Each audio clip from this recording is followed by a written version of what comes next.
Nah pemirsa, berita pertama kita, truk pengangkut minyak mengalami kecelakaan tunggal, nomor batang di tengah jalan Soekarno-Hatta. Kejadian tersebut disebabkan sopir truk berusaha ngelak mobil yang melintas di depannya.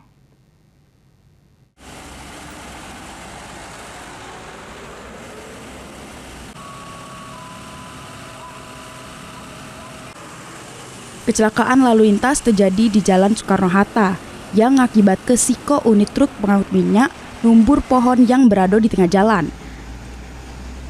Sesudem berupaya menghindari mobil yang berada di jabonyo.